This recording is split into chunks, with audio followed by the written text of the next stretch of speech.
back. It's Black History Month, y'all, and we're back. Hey, y'all. It's Black History Month, y'all, and we're back. All the black people say, hey. Hey. Yo. Hi, y'all. Oh, man. Salutations. Welcome back to the Honey and Champagne podcast, guys. How are you guys doing? How are you feeling? As you know, it is Black History Month, so got a rep for the people, for the good bisons, Howard HU,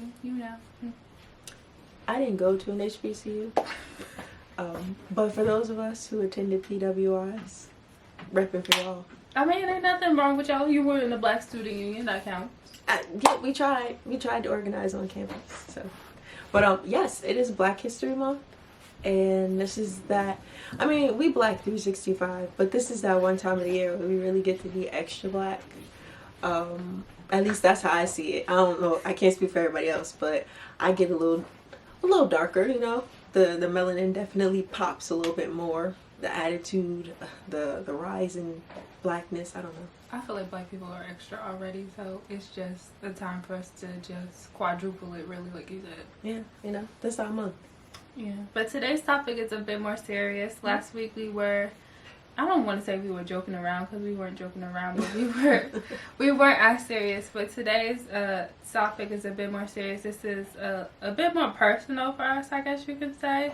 We're talking about mental health. Mental health is something that I think it's just not, I don't want to say not taken serious, but it's something that just isn't discussed as much in the Black community. Mm-hmm. Like, someone will say, oh, I'm not feeling right, or like my mental isn't in the right place or something like that. And it's more so like, oh, you just need to take a break, opposed to saying like, really stepping back and saying like, oh, are you okay? Mm-hmm. And I think that's something that, we kind of brush over.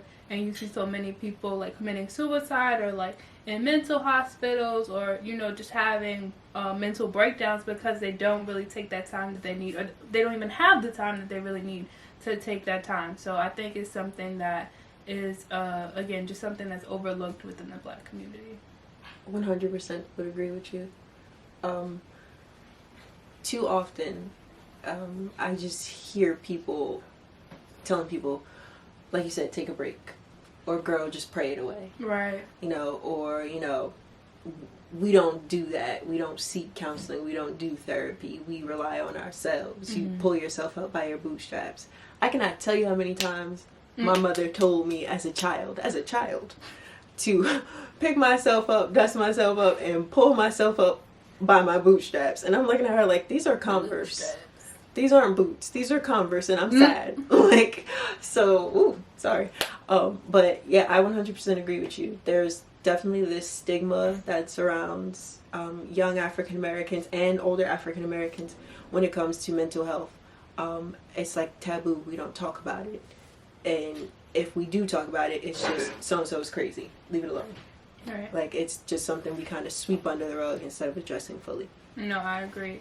For me, and for yourself as well. So this stems really from a close friend. Well, this doesn't stem from that, but like it made it more traumatic and, well aware of my eyes, because a close friend passed away from mental health. They committed suicide. So that was a very traumatic point, and I don't even think just my life or just your life, but our community's lives, to see how many different people that were affected, people who weren't even directly within our immediate community, but were within the communities that particular person partaked in, was a part of. Mm-hmm. And to see how it really just rocked so many people's worlds and kind of turned it upside down. And even to this day, how it still has so much of a lasting effect is so mind-boggling. Like, I never really thought, that would happen. But, and there's people within our community that have done something like that, but it was never anything so close to home. It was never anything so direct. Like, you've interacted with this person, you've been to the family social events, they've come over, like, they're part of the family, basically. So that's where this stems from. And then me, myself, I've just had depression and anxiety for so long. Like, I don't even know a pinpoint of when it happened, but it's like, it's always just been there. And then now as I get older, I start to recognize it in other people as well. So I think, again, it's just something that, isn't, again, something that isn't talked about. It's not something that, you know, you sit down at the family table and was like, so I heard you had anxiety today.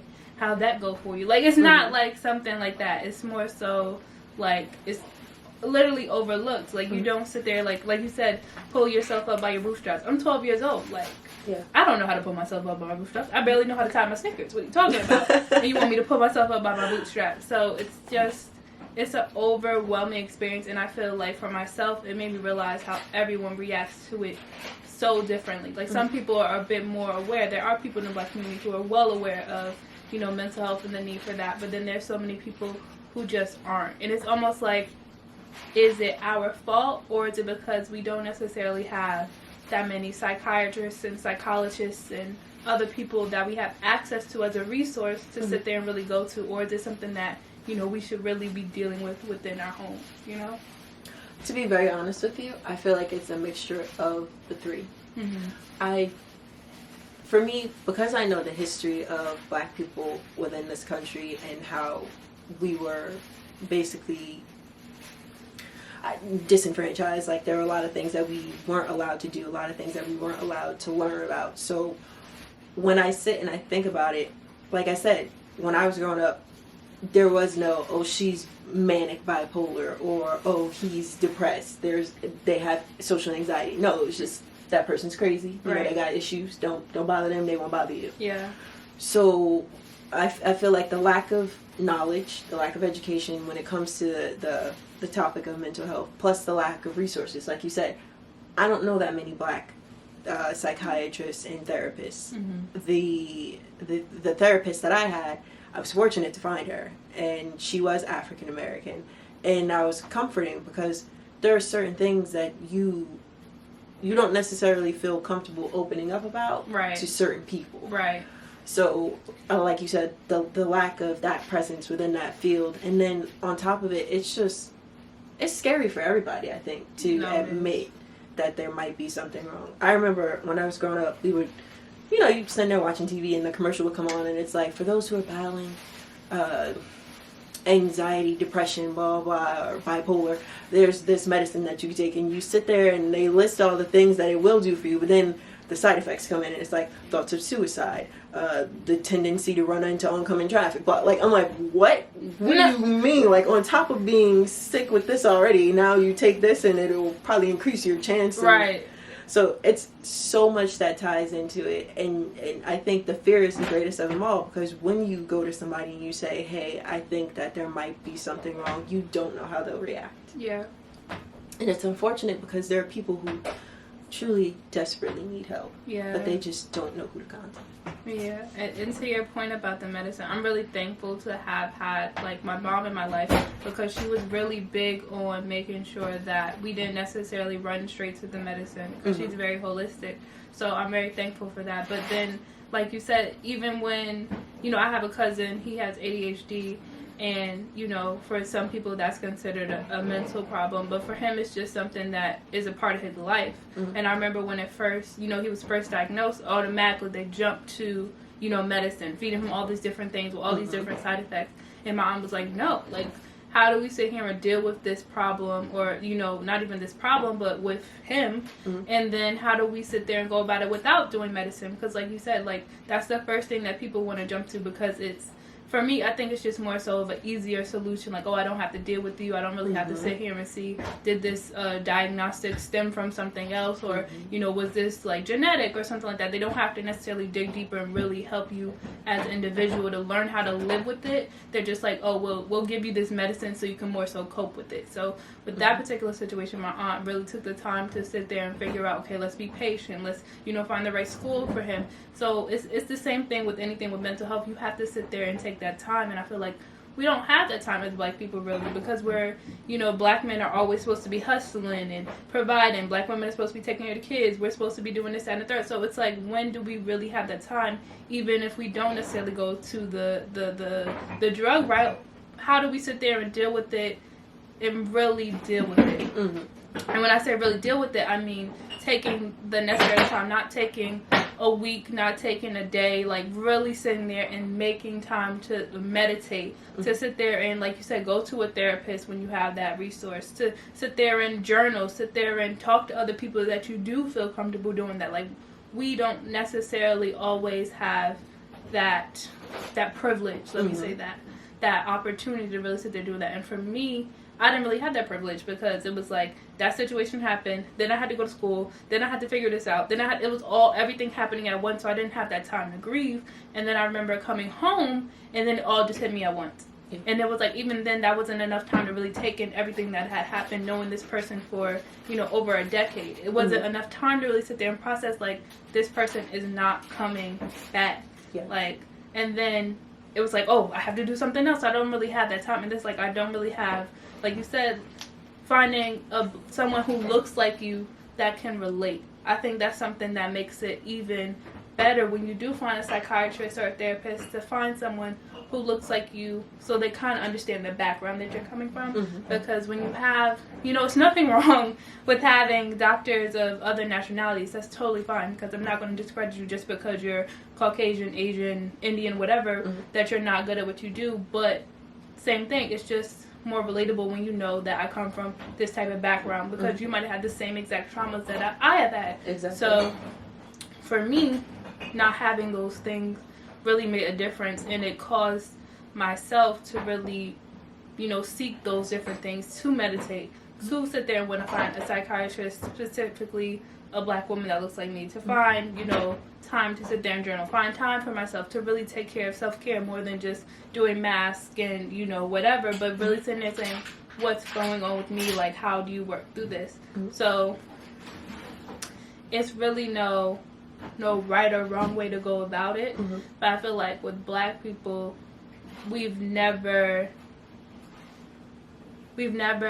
tackled it head on.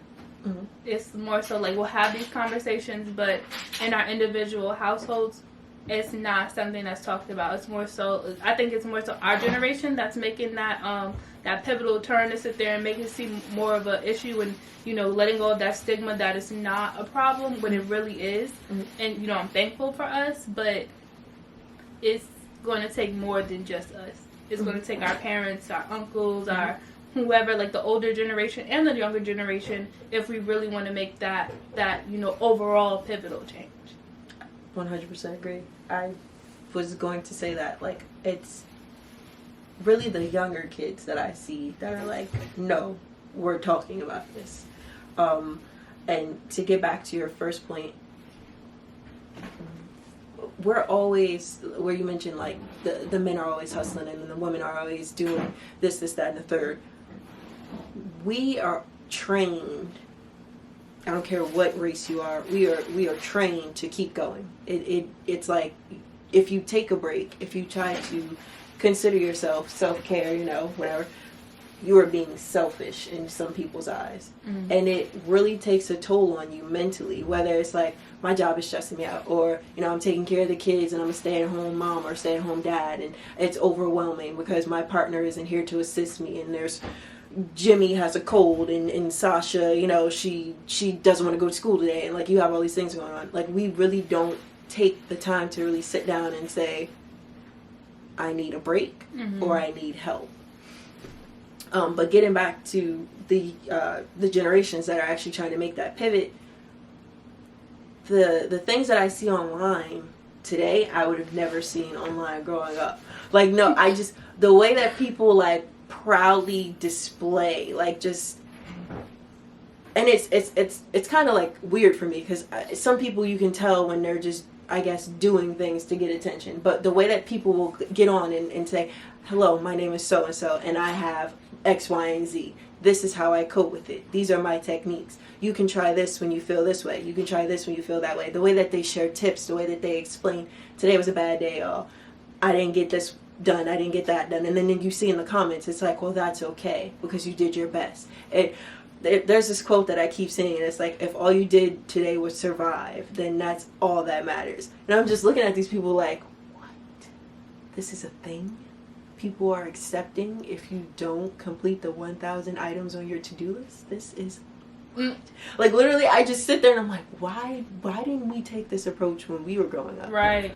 Like, why did, because like you said, when the loss occurred, it was so much going on. Like, literally, I can only speak for myself, like, as when I came home for the week, as soon as I came home, I had to go right back to school. Mm-hmm. Like, because I had a trip that I had to go on to complete an assignment. My professors were not trying to hear, right. I have to go to a funeral. I have to be there to support my friends. They were like, you already agreed to do this, so we're still going forward. Excuse me if that shook the mic. So I just feel like we as people now are kind of getting the gist of it, where it's like self-care, self-care, self-care, which I really want to talk about that. I want to delve a little deeper into that. Yeah. But I think where we kind of, I guess, failed is that, and this is a human thing, this isn't just a black people thing, we continue to prioritize everything over our mental health. Yeah. Okay, yeah. No, I totally agree with you. Like, everything that you just said. And, you know, to your point of your teachers not, you know, taking that time to be a bit more empathetic with your situation. I'm just going to ask this. Were they of color or were they not of color? I mean, because you went to a PWI, but that doesn't mean that people of color can't work there. So the professor was white. And ironically enough, it was my African American literature course. We were taking a walking tour through Harlem, and we were reading Harlem Renaissance literature. And literally, I'm looking at my schedule, and I'm looking at like text messages that I keep receiving about like the services and everything, and I'm just like, all right, well, something's got to give. Somebody's got to, like, of course I'm not going to be like, excuse me, if we could just postpone. No, right. Like, what the heck? So I'm looking at her and I'm just like, well, this is going on, you know. And it's like, we already have an agreement. This is what we're doing here. I'm just like, And I asked because it was a similar situation, but completely different. Like, because I'm not going to say because I went to Howard that, you know, it was a different experience, but all of our teachers, I had a few teachers that weren't like of color, but I don't think I had any that weren't of color in this particular situation, but they were just a bit more empathetic. One, I don't know if it was because this person went there and a lot of the faculty knew who this was and knew that we were, you know, friends, but it was just a completely different thing. And just overall thinking about it, when I interact with people of color meaning black, Spanish, whatever, like if you got some melanin, I'm talking about you. So my interactions with them compared to, I say the others sometimes, not to be disrespectful, but the others in our particular environment that we're in, it's been completely different. Like, some of them are a lot more empathetic. And again, like you said, it's not to sit there and say, like, with business, you can't sit there and say, oh, just because this happens that the world has to stop. Because honestly, that's not how it works. But with something like that, it's like almost like with them,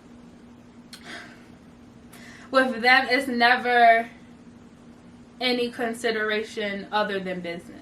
Regardless of the situation, regardless if it's a death, regardless if my cat need to go to the hospital, but if it's something that directly concerns them, oh my God, I don't know what I'm gonna do. Whereas we as you know, people of color, we don't have that. Again, we don't have that gift. We don't have that privilege. We don't have that time to sit there and say, oh my God, like we literally have to, like you said, just figure out, like, you're juggling school and you're juggling this. Like, you don't have time to sit there and panic. You have to sit there and figure out, okay, how I'm going to make this work. Mm-hmm. And it's a never ending cycle. Because even with my parents, like, there's times when, you know, not even just my parents, but anyone's parents, like, again, specifically people of color, where there's times where they really should have just broken down, really had that moment, that week to themselves to really sit there and just do nothing but process it. Mm-hmm. But they didn't have that option. They had to sit there and say, oh, I got to go to work. I have to make sure the kids are okay. Mm-hmm. I have to do this. And in the midst of all this, I need to make sure I handle this situation that's really bothering me. Mm-hmm. So it's just mind-boggling sometimes how our perception of mental health is more so like, let's work through it, whereas other people's perception of mental health is, we need to acknowledge this so mm-hmm. then we can move forward. Mm-hmm.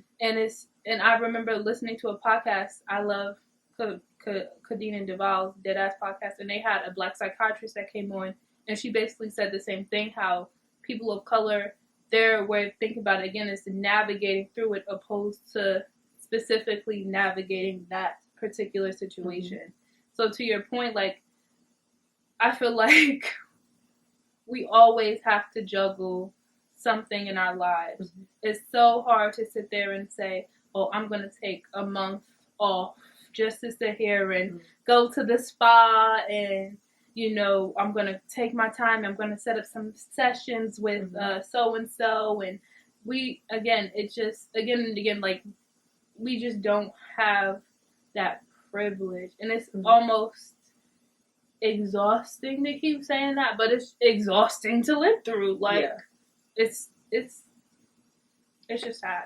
I don't know any other better word to say it. I 100% agree.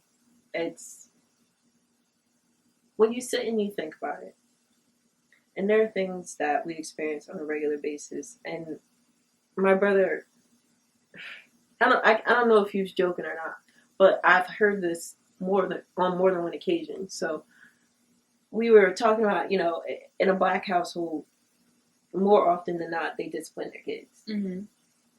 And we were joking about, like, growing up and how our childhoods are different from the kids today. And he was like, I got PTSD. Bro, and let me tell you. I was looking at him and I was like, you funny. Like, you know, you're funny. But bro was dead behind. But for some people, that is the absolute truth. Like, their childhood has scarred them to the point where there are real issues that stream from that. Mm-hmm. And we're sitting there and we're talking it through, and I consider therapy. Like, if I can sit down in a group full of people that look like me, and we just start talking it over, sharing our stories, sharing our experiences. You don't have to see a licensed psychiatrist sometimes. If it's not within if it's out of the budget, you don't got the time of day, like, literally sitting on the phone with a friend. Yes. Talking to your boss if you like your boss and your boss is cool with you like that.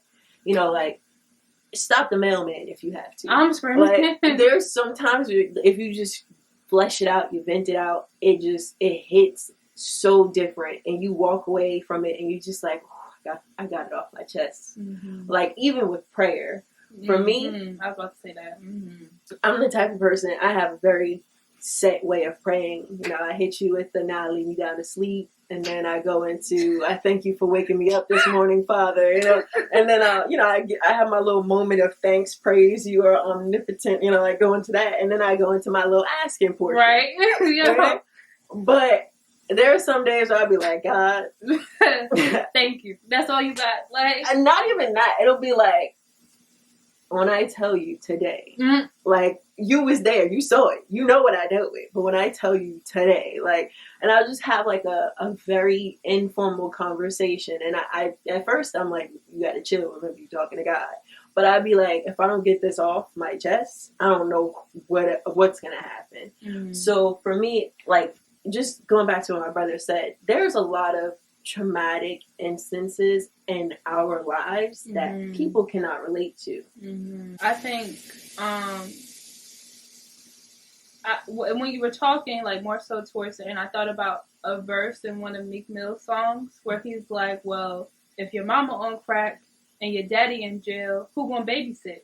And it's like, and it was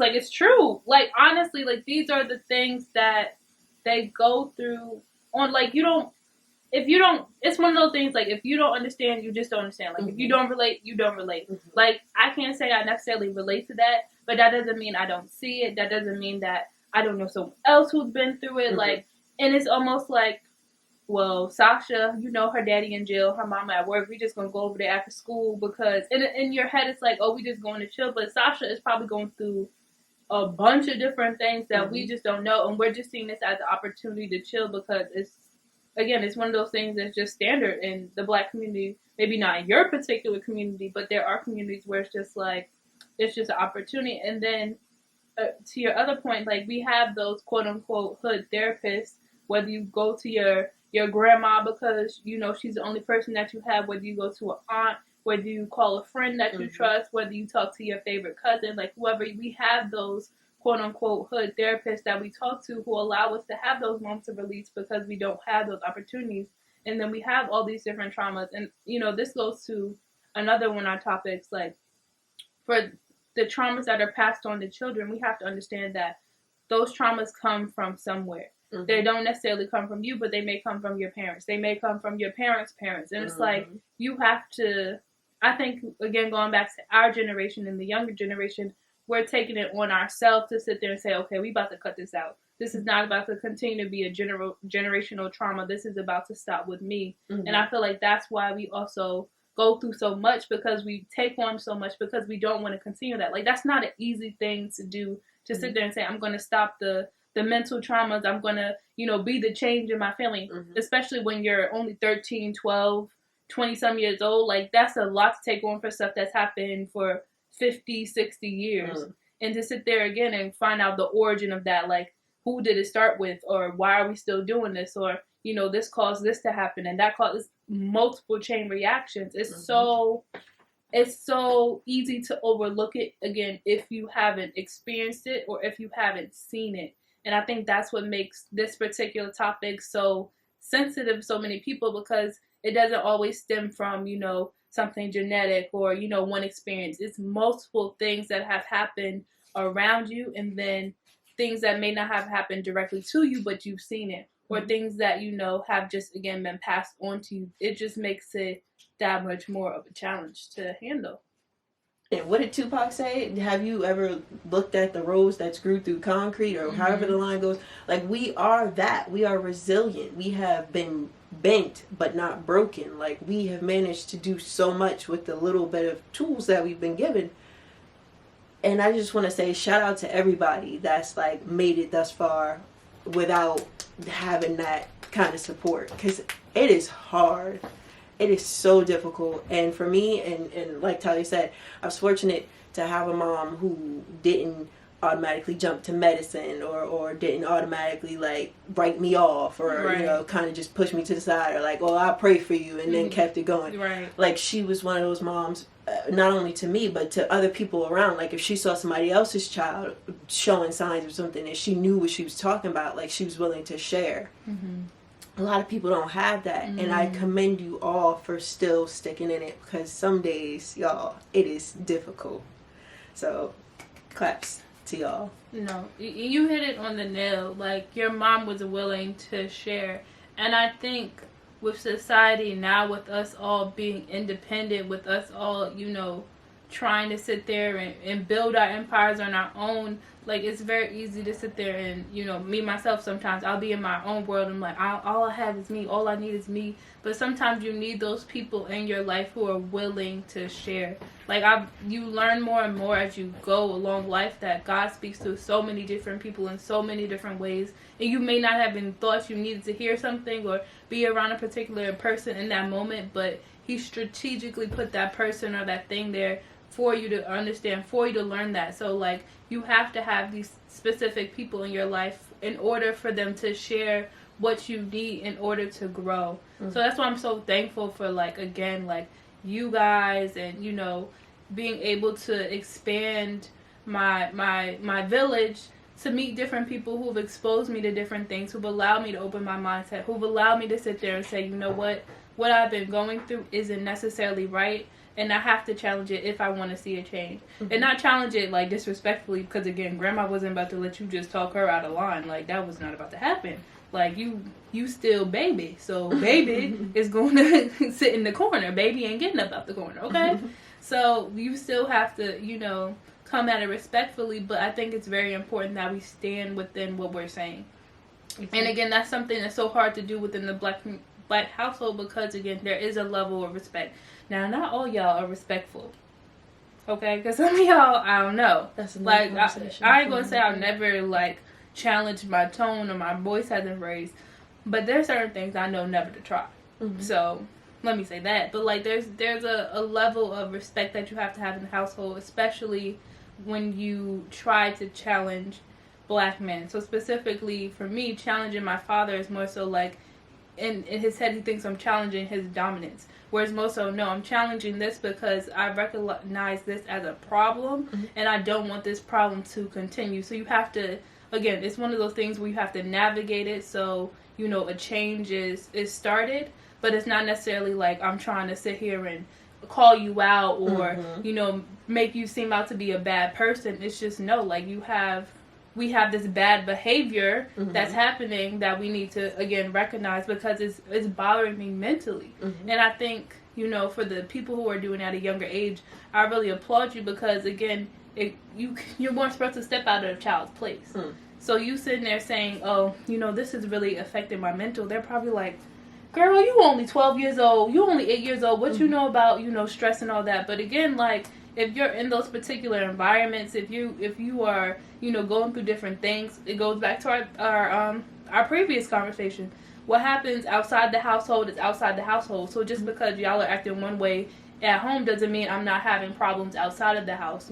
So I think it just, you know, it's a level of, again, navigating it, understanding that, you know, just because someone is younger doesn't mean that they don't have issues, doesn't mean that they don't have anxiety, they don't have depression. Like, if anything, this year should have taught you that everyone has some kind of issues or anything can happen.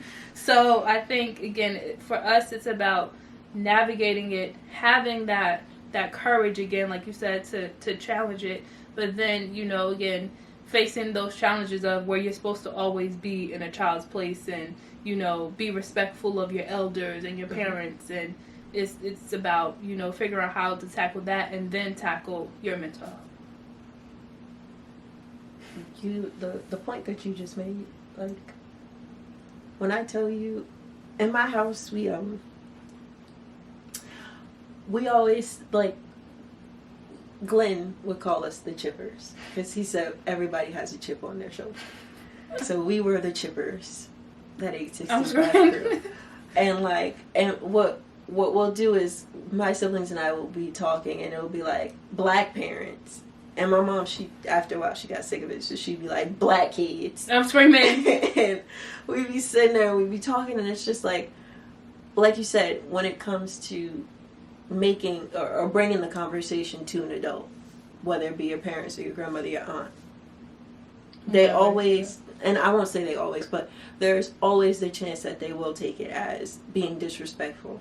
And when I had this conversation with my mom, it wasn't specifically about mental health, but I brought something to her that I was like, you know, I noticed in our family we do X, Y, and Z, and I don't agree with that.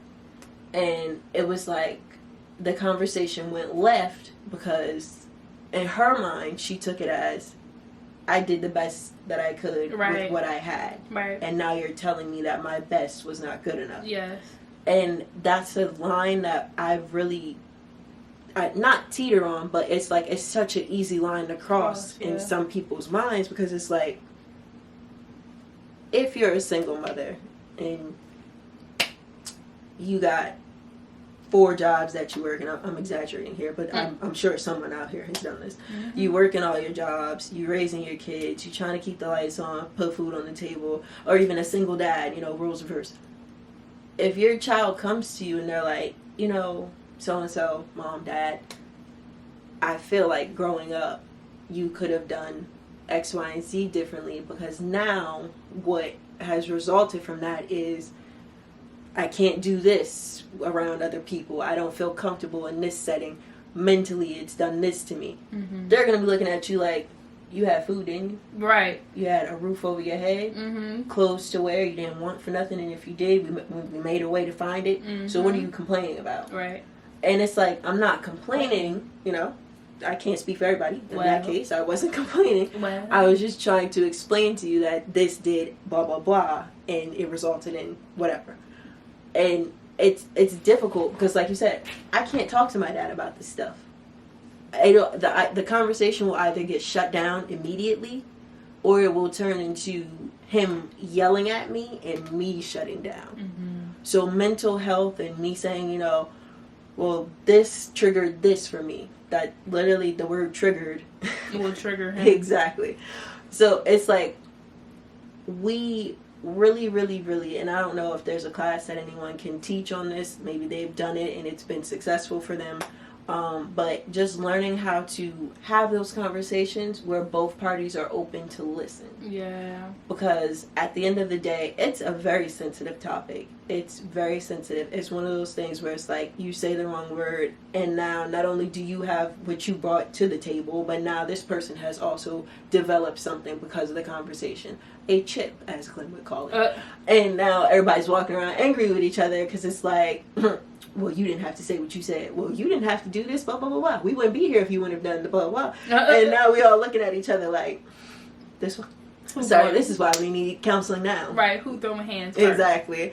So I really wanted to tap into that because it's like you don't want to challenge your parents. You don't want to make them feel bad. You don't want to make like what they did for you wasn't good enough.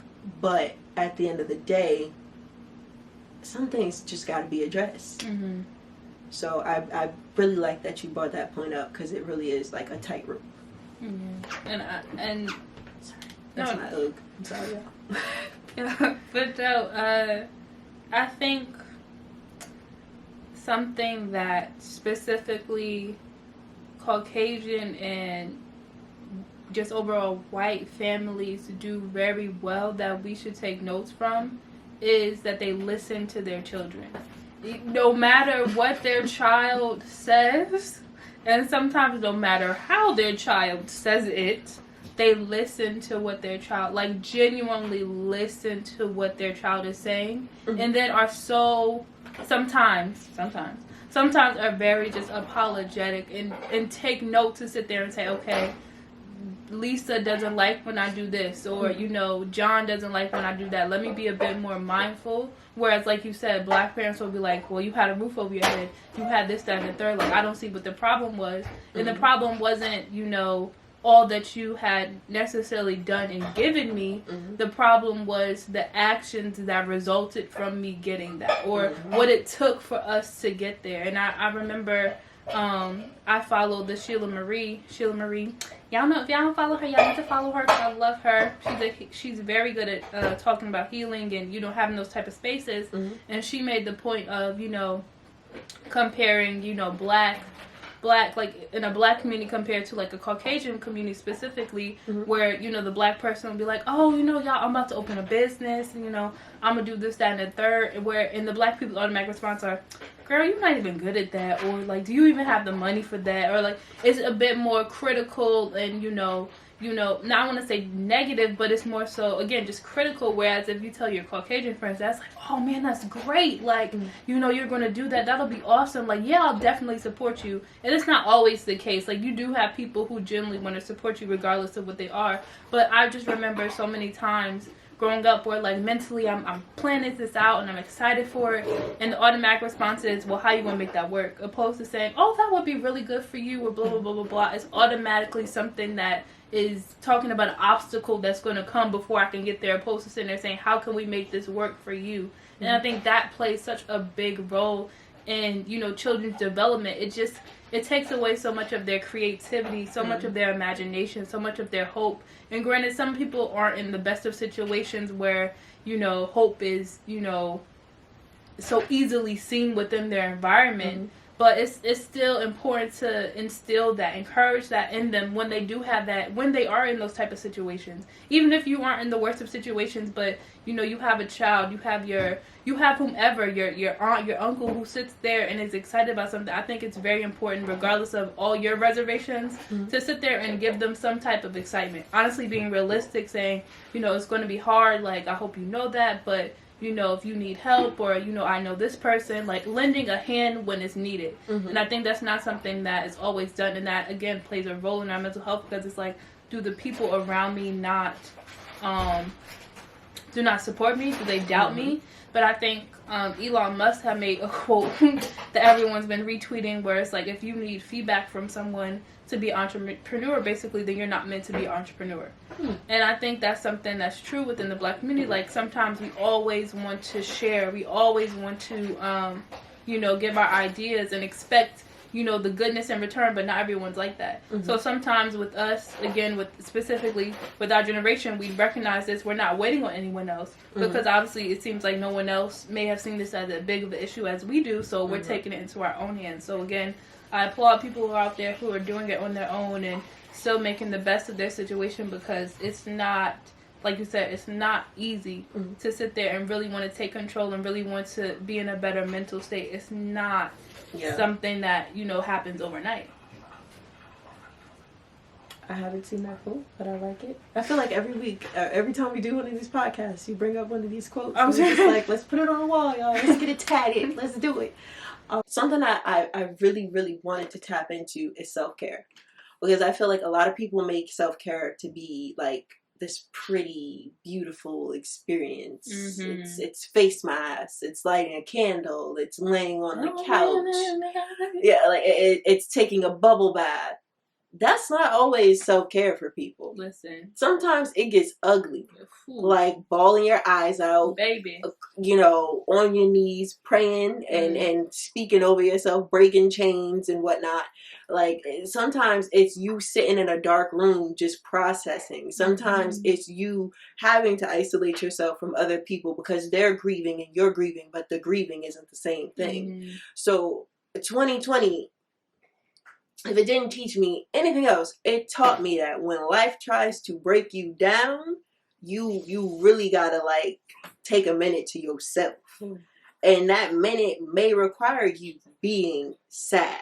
And that minute may literally not be a minute. It might be a minute. Exactly. That minute may take you a day or two. When we were in quarantine, some of us were extended that option to sit and really just be in the funk of it. Yeah. You know, like really sit and see the role you played in it and the role that others played in it. And just like how you've allowed yourself, because like I said, a lot of us do not prioritize mental health. So how you've allowed yourself to get to this point, or how you've allowed others to bring you to this point.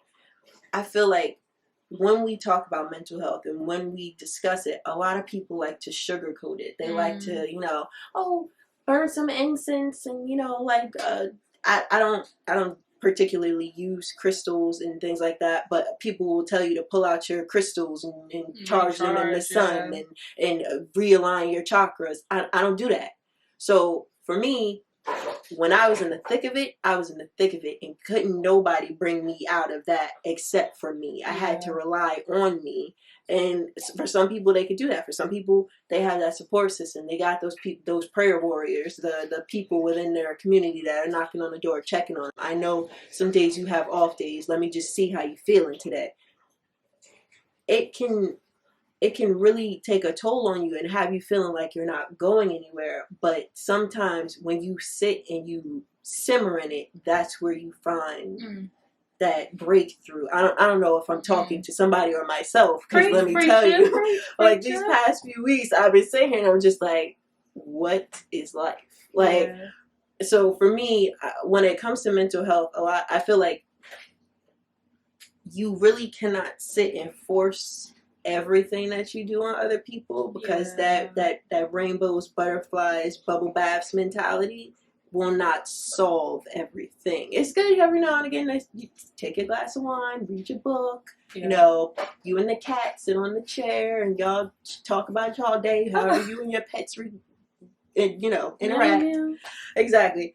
But for some people it gets ugly, and it gets like to the point where it's like you feel like you're not going to be okay, but in reality, you are breaking down that surface and you're getting yourself to where you need to be. Ooh, you again hit it right on the head with that, because I cannot tell you how many times I had to just sit there and look myself in the mirror and I was just crying. And it wasn't even anything particularly wrong, but I just needed it because there was so much being held on to. There were so many things that I wanted to say but didn't have the right person to say it to, or there was just days where, like you said, you just felt like you weren't going to make it through, but you knew you were, and you just needed that time to yourself.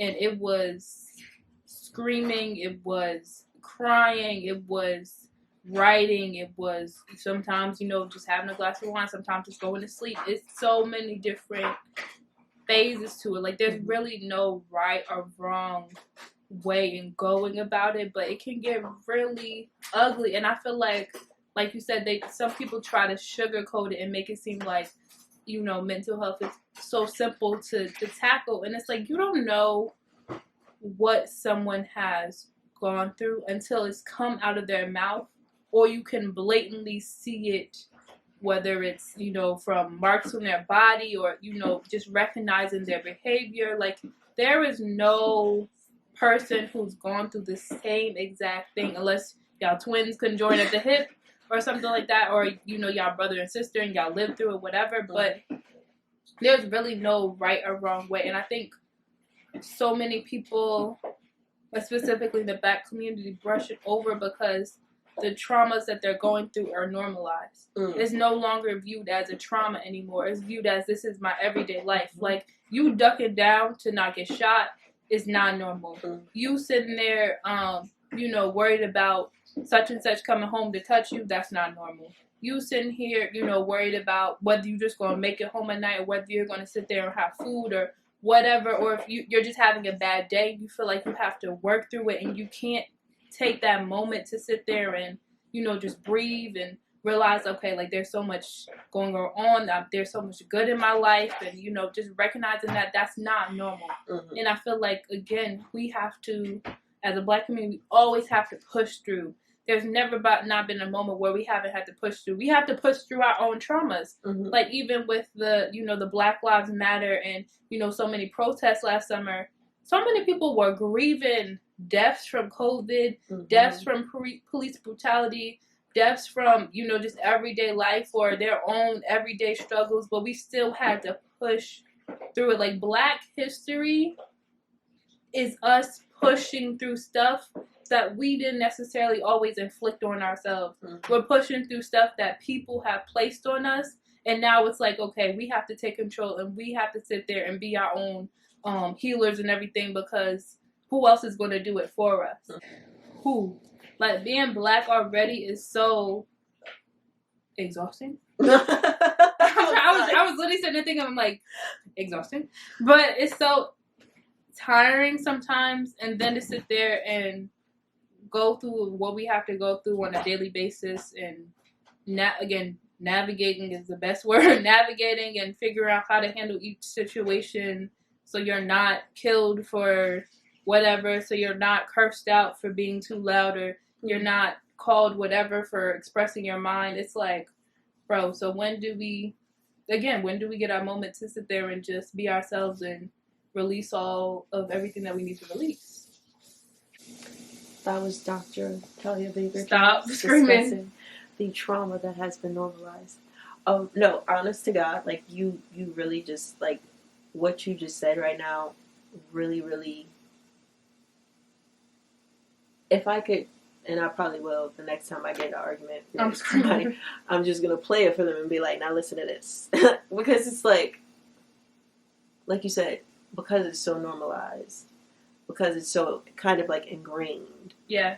The ties are hard to break. These are, and this may be a bad comparison, but these are soul ties. Like, these are things that have been kind of like anchored within our community. Yeah. So now to pull that anchor out of the water and be like, all right, let's go, we out. Yeah.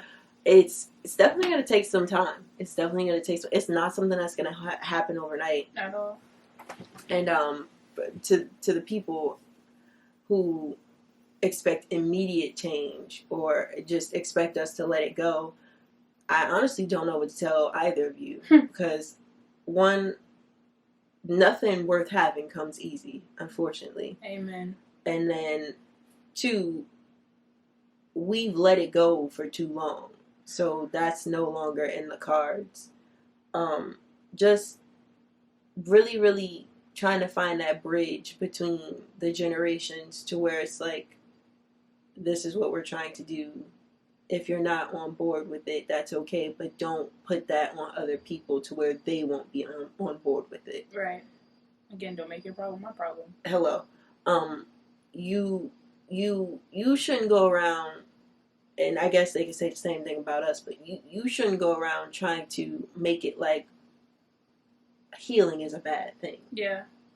Because at the end of the day, it's like you said, it's about forgiveness. It's about getting you together. It's about making sure that you are okay, but also making sure that the people around you are okay. So what works for me may not work for you, but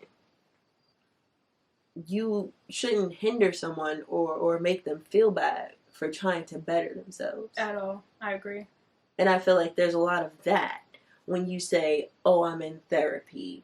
Oh, I'm seeking counseling. Oh, I'm doing this. I'm doing that." Some people will turn their heads up, or turn their noses up at you and look at you like, "Oh, well, we survived with it this long, so why can't you? We've made it this far." Well, Aunt Susan, look at you. Not even trying to be disrespectful, but Aunt Susan, look at you. Like I don't. If this is what you, I'm not trying to survive. I'm trying to thrive. I'm trying to grow. I'm trying to be better than what not even other people expected me, but what I expected me.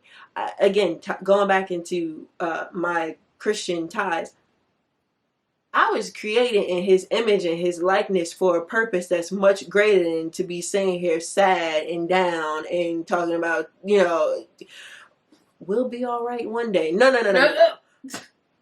He gave me the tools. He gave me parents. He gave me friends. He gave me this. He gave me that. And what he did not give me, he placed inside of me the need to go out and seek it. Amen. Because we can't stay in the same place. Progress always. The shirt that I just bought. Progress is impossible without change. If you ain't willing to dig up the roots and get to it, baby, I don't know what to tell you. Get off the boat now, because when I tell you we pulling them anchors up and we out, we not bringing this with us. Yes, we are here.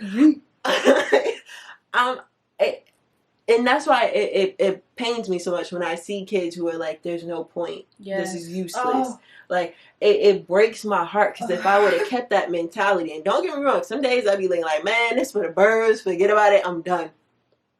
When I tell you,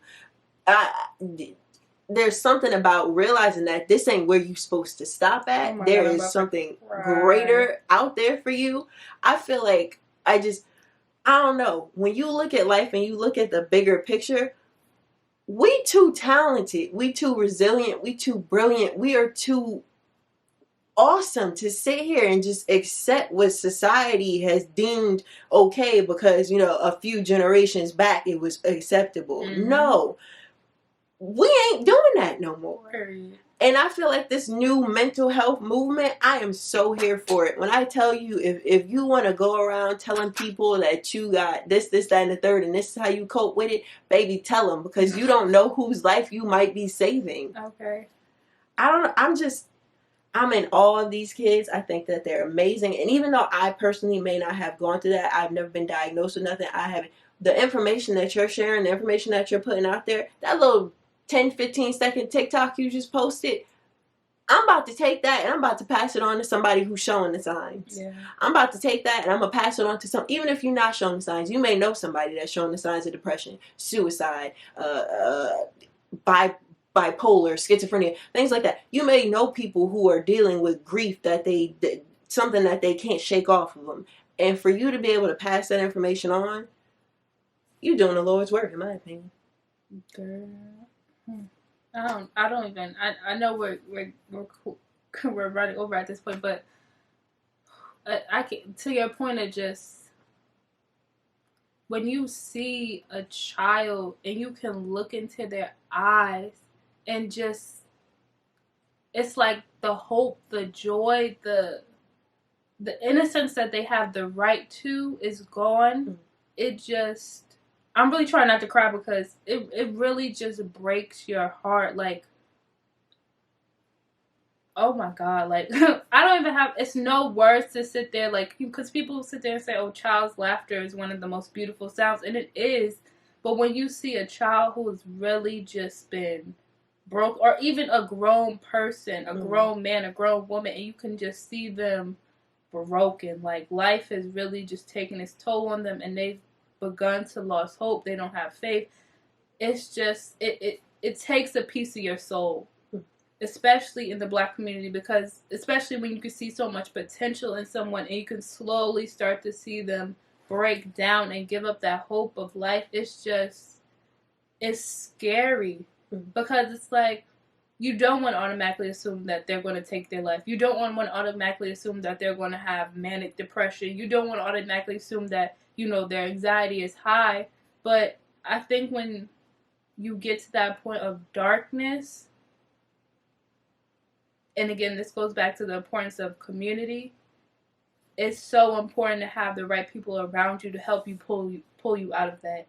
Because when you're in that darkness, and this is coming from experience as well, but when you're in that darkness, it's so hard to really pull yourself out of it. Like, I'm really trying not, it's so hard to sit there and have that courage and that will to sit there and fight the darkness, that will to really sit there and say, you know what, I'm going to get up every single day and make the best no matter what life hands me. And I'm just going to pray that God has a purpose for my life. So when you see people really going through something and they don't have that community or they don't have that person, oh my God, like, this is why it's just so important for us to have these talks, to have these communities, to have these places for us to be ourselves, to have that, even if it's just your grandmama or someone to talk to. Because, baby, when you are there, you can hear everyone's voices. You know that God is real. You can hear your friends. You can hear your aunts. You can hear your parents. You can hear everyone. But if it's not in you, and it really grasps onto you, and you've been there for an extended period of time, someone needs to grab you. Because it's so easy to just slip in it and just be gone the next day. Like, it's so easy. So I really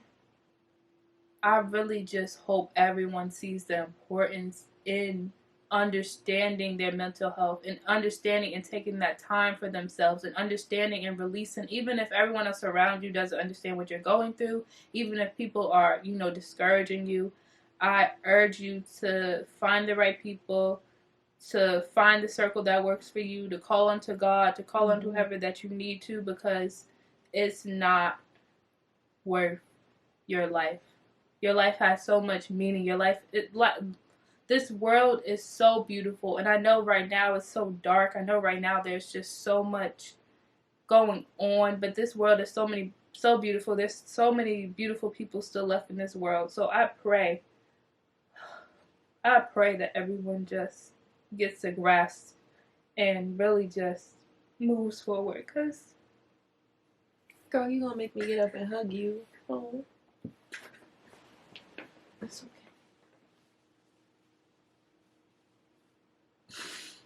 Oh my God, I'm crying on camera. It's okay. It's okay. But no, honestly, y'all, like,